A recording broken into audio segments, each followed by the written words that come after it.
Hello viewers. आपने अक्सर Iranian leaders के साथ आयतुल्लाह और हुज्जतुल इस्लाम के टाइटल देखे होंगे। ये दोनों टाइटल का ईरान के पॉलिटिकल सिस्टम में एक बहुत इम्पोर्टेंट रोल है। तो आज के वीडियो में हम आपको बताएंगे कि ईरान का पॉलिटिकल सिस्टम किस तरह काम करता है, और दूसरा ये कि ईरान में रिफॉर्म्स या इस्लाहात का आना क्यों मुश्किल है।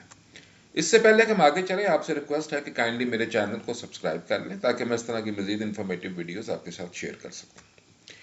ईरान की पॉपुलेशन पे आए तो ईरान की पॉपुलेशन का 90% शिया मुस्लिम्स हैं और 5% जो है वो सुन्नी मुस्लिम्स हैं। क्योंकि ईरान में जो सरकारी मजहब है वो शिया इस्लाम है, तो शिया इस्लाम के तीन बड़े एक टाइटल है जो कि ईरान के पॉलिटिकल सिस्टम का एक बड़ा हिस्सा है। उनमें से जो तीसरे नंबर पर टाइटल है उसको कहते हैं हुज्जतुल इस्लाम, जिसका मतलब है प्रूफ ऑफ इस्लाम या इस्लाम का सबूत। उससे जो बड़ा टाइटल है उसको कहते हैं आयतुल्लाह। आयत का मतलब अरबी में होता है साइन, तो आयतुल्लाह का मतलब है साइन ऑफ गॉड या खुदा की निशानी। और जो सबसे बड़ा टाइटल है उसको कहते हैं मर्जा तकलीद। उसको ग्रैंड आयतुल्लाह भी कहते हैं, यानी कि वो फिगर, वो शख्सियत जिनके तमाम जो मानने वाले जो शिया लोग हैं उनको उनकी तकलीद करनी चाहिए, उनकी उनकी बात माननी चाहिए। तो मर्जा तकलीद का टाइटल बहुत कम लोगों को दिया जाता है। इस वक्त सिर्फ ये टाइटल दो लोगों के पास है। एक अली अल सिस्तानी है जिनका ताल्लुक इराक से है, दूसरे अली खामनाई हैं जो इस वक्त ईरान के सुप्रीम लीडर भी हैं। ये टाइटल जो है इसको कोई शख्स अवार्ड नहीं करता, बल्कि ये स्कॉलर जो हैं, उलेमा हैं, वो अपनी मेहनत से हासिल करते हैं। ईरान में इंकलाब से पहले जो सिस्टम था वो बादशाहत थी, और बादशाह जो था वो रियासत को मुकम्मल तौर पे कंट्रोल करता था। इंकलाब के बाद जो ईरान में आया 1979 में उसमें ईरान जो है वो एक जमहूरियत है, रिपब्लिक बन गया, और उसका नाम इस्लामिक रिपब्लिक ऑफ ईरान पड़ गया। तो इस वक्त जो ईरान का सिस्टम है, पॉलिटिकल सिस्टम, वो डेमोक्रेसी और रिलीजन का एक ब्लेंड है। ईरान में एक बहुत इंपॉर्टेंट जो ऑफिस है, जो ओहदा है, उसको कहते हैं वलायत फ़की। फ़की का मतलब होता है जूरिस्ट, जो कि इस्लामिक लॉ का एक्सपर्ट हो, और वलायत का मतलब होता है गार्डियन।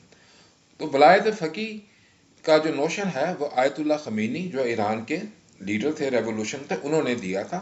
उनका ये फ़लसफ़ा था कि ईरान की हुकूमत उस शख्स के पास होनी चाहिए जो इस्लामिक लॉ का एक्सपर्ट भी हो, यानी कि फ़कीह हो, और साथ ही उसका कैरेक्टर और नॉलेज इतनी ज़्यादा हो कि वो हुकूमत कर सके। तो आयतुल्लाह ख़मीनी जो है वो पहले वलायत फ़कीह या फ़कीह बने।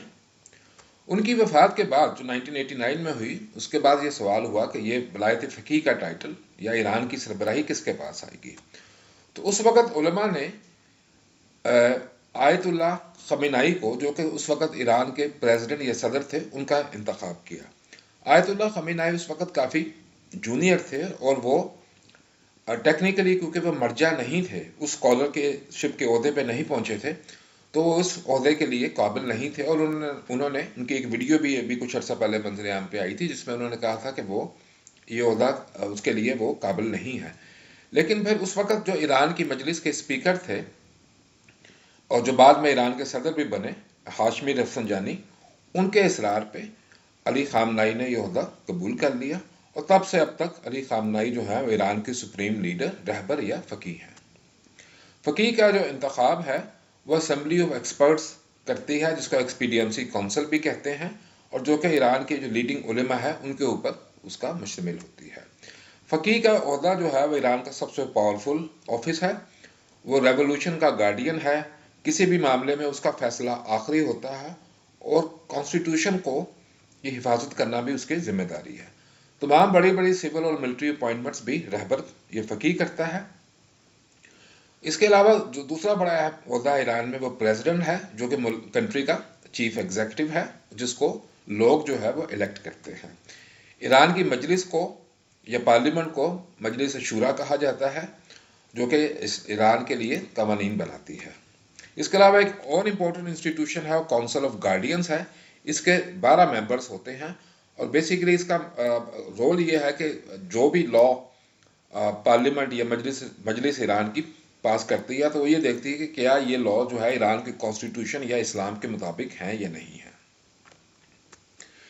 اس کے علاوہ ایران کی جوڈیشری کا جو ہیڈ ہے اس کو چیف جسٹس کہا جاتا ہے، اور یہ ایران میں ضروری ہے کہ جو چیف جسٹس ہو وہ ایک مجتہد ہو، یعنی کہ وہ اسلامک لاء کا ایکسپرٹ ہوں، اور ججز جو بھی فیصلہ کرتے ہیں وہ اسلامک لاء کے مطابق کرتے ہیں۔ ایران میں پولیٹیکل پارٹیز کو اجازت ہے کام کرنے کی، لیکن اس کے لیے ضروری ہے کہ وہ پولیٹیکل پارٹی جو ہے وہ کوئی ایسی بات نہ کریں جو کہ اسلام کے خلاف ہوں، اور ماضی میں کئی پولیٹیکل پارٹیز کو اس وجہ سے بین بھی کر دیا گیا تھا۔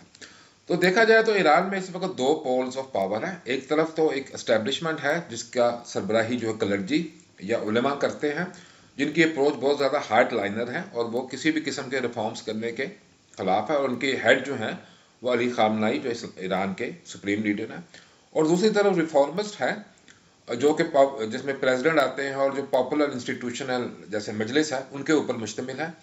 یہ لوگ چاہتے ہیں کہ ایران میں ریفارمز ہو، ایران کو اوپن ہونا چاہیے، ایران کی فورن پالیسی میں بھی تبدیلی آنی چاہیے، لیکن کیونکہ ریفارمسٹ کے پاس اتنی زیادہ پاور نہیں ہے، اس وجہ سے ایران میں ریفارمز کا آنا اب تک بہت مشکل ہے۔